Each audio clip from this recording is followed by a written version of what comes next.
আসসালামু আলাইকুম রহমতুল্লাহ। আশা করি আপনারা ভালো আছেন। তো আপনাদেরকে বলছিলাম যে মাছি পোকা দমনের যে ফাঁদ বা যে তাবিজ সেটা কীভাবে ব্যবহার করে সেটা দেখাবো।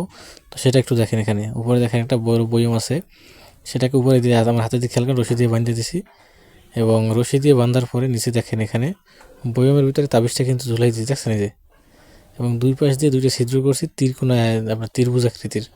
অন্য কোনোভাবে ছিদ্র করলে হবে না, ত্রিভুজ আকৃতির এভাবে ছিদ্র করতে হবে এবং ভিতরে তাবিজটা ঝুলাই দেবেন। আর নিচে যে পানিটা দেওয়া দেখতে পাইতেছেন, সেটা হচ্ছে সাবানের দেওয়া পানি আর কি। তো সেই সাবানের দেওয়া পানি দেবেন, আর আমি ঠিক সেম সেম প্রসেসে দিচ্ছি, সেমভাবে দেবেন আপনারা। আমার এই ভিডিওটা একটু লক্ষ্য করেন, তাইলে দেখতে পারবেন। আর মাছি পোকা যেটা, সেটাও একটু দেখেন এখানে। এই যে দেখা যাইতেছে মাছি পোকা, দেখেন আপনারা একটু খেয়াল করলে, এই যে জিঙ্গিটার উপর বসা ছোট্ট একদম, এই যে দেখেন উঠে গেল। এই যে ভালোভাবে খেয়াল করেন আপনারা, দেখ ভালোভাবে খেয়াল করলে দেখতে পাবেন মাছি পোকা। এই যে এই যে মাছি পোকা এই উঠতেছে, এই যে ক্যামেরার সামনে দেখছেন, এই পোকাটাকে বলা হয় হলো মাছি পোকা। তো এটাই দমন হবে এই ফাঁদের মাধ্যমে আর কি।